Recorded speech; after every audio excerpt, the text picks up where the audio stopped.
Hi YouTube, this is Cognitive Thought here, and I hope you're all having a great week. On today's show, I'll be joined by Prince of Queens, and we're going to be tackling the second part of Cat Blaque's shit video, Gay Men and Misogyny, Part 1. You ready for this?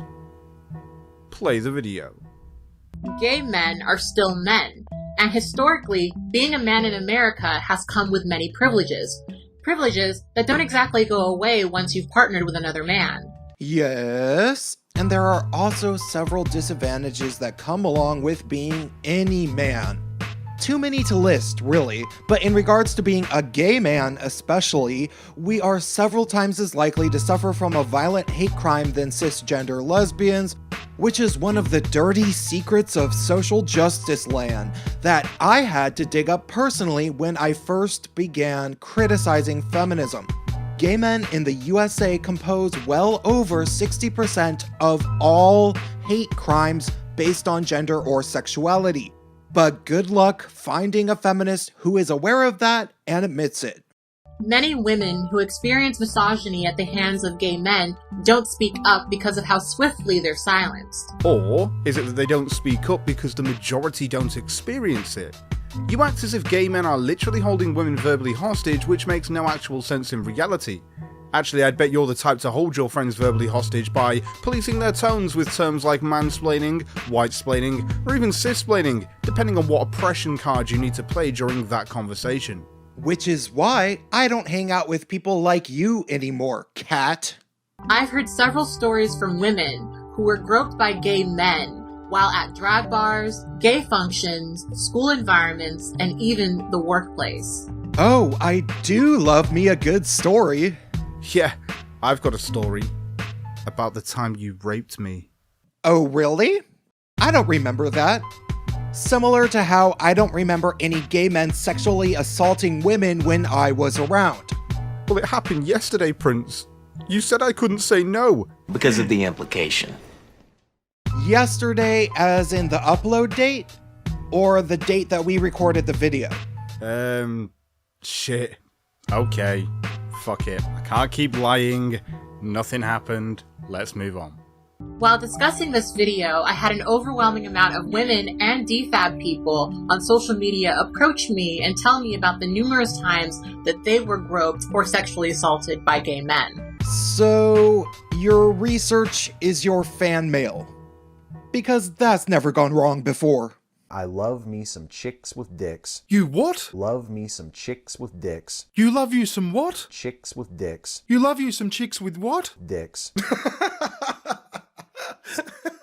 When women express their disapproval of these actions, they're often told that they should laugh it off because, after all, they're gay, so no harm, no foul. Well, it's not no harm, no foul. It's more no attraction, no rapey.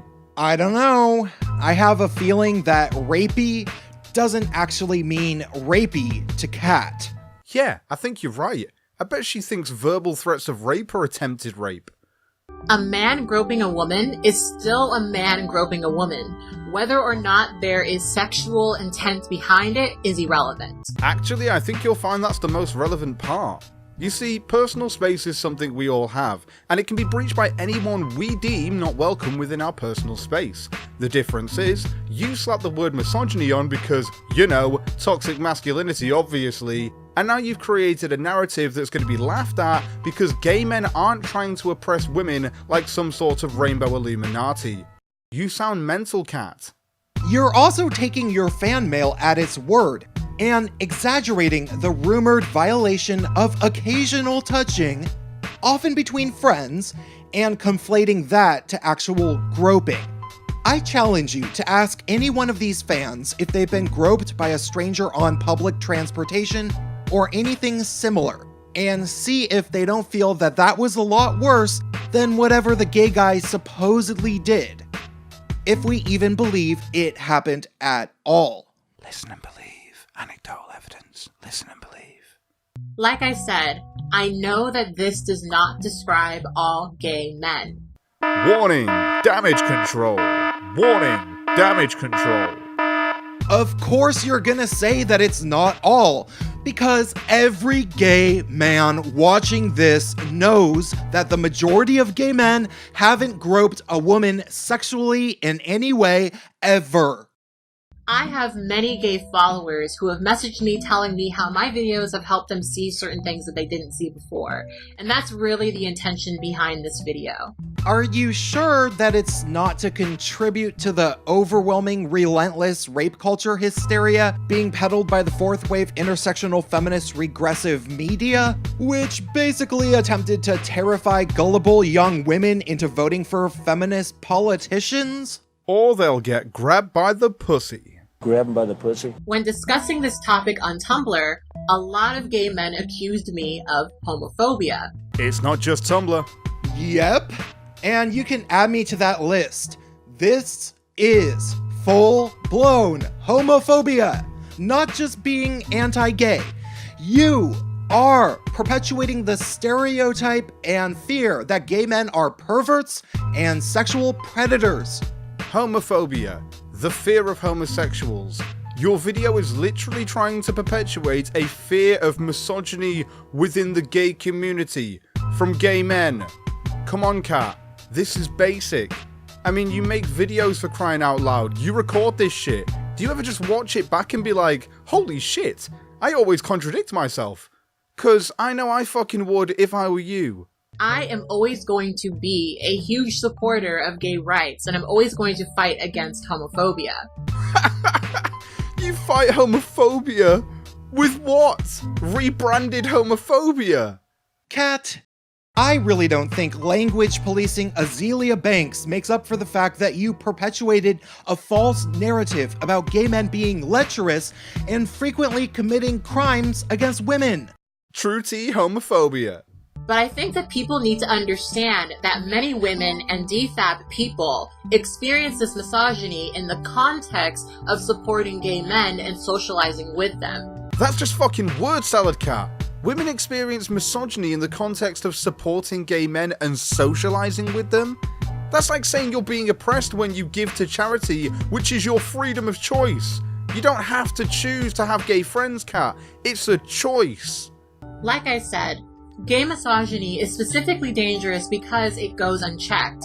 And because it goes unchecked, there are many women whose claims were not taken seriously because their attackers were gay men, and we view gay men as incapable of sexual assault against women. And I suppose many people assume that the kind of women who say that they were sexually assaulted by gay men are lying whores. Not like me or anything, I don't think that. It's important to note that people who commit sexual assault are not necessarily attracted to the person that they're sexually assaulting. Sexual assault is about power, not sexual gratification. Why can't it be both? Has it never occurred to a feminist, even once, that a person might simultaneously enjoy sexual contact as well as a thrill of domination? These things are probably not mutually exclusive to perverts. Seriously, Kat, listen to yourself. You are literally perpetuating the belief that gay men sexually assault women, but at the same time you don't see the homophobia in having this fear of gay men. Seriously, I feel like I'm going mental here.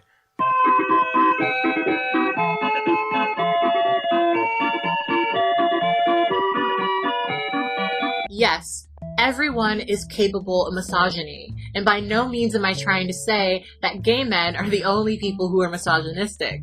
I'm simply saying that we need to recognize these things as misogynistic, and that we should call them out just as much as we would straight men who do the same thing. Are you really saying that people should just call things out when they see them? Or are you encouraging your relatively young and impressionable audience to spread nasty rumors about things that almost certainly have never happened to them at the hands of sodomites? I want people to simply recognize that this is a blind spot that we have in conversations about misogyny. And I'd like you to recognize your own blind spots when talking in general. It's like you forget your own rhetoric and what you said previously. Again, it's mental.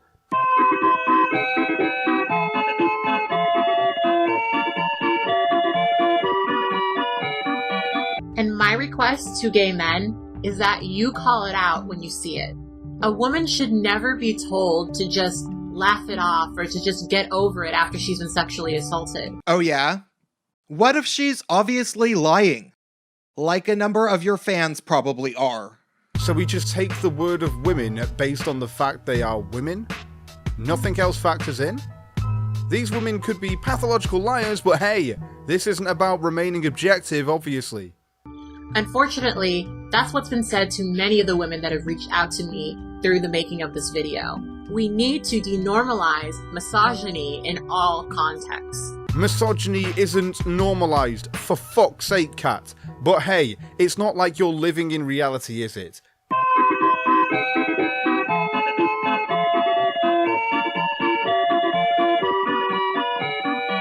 So yeah, that's the end of the video, and I don't think there's anything more to say on it. However, there is a part 2. No! So considering that would be one cancerous video for Prince and myself to embark upon, we've decided that we'll only do the second video if this video you're watching right now gets 1,000 likes. Yep, that's right, 1,000 likes. 1,000 likes and we'll take on part 2 of Kat Blaque's cancerous gay men and misogyny video. Oh, joy. Exactly. So anyway, viewers, thank you for watching. I really appreciate it. If you have any thoughts on this episode, I would love to hear them. You can message me in the comments or you can follow me on Twitter. And if you'd like to see more of what I do, just hit that subscribe button now. I'll catch you later, world. It has been a lot of fun.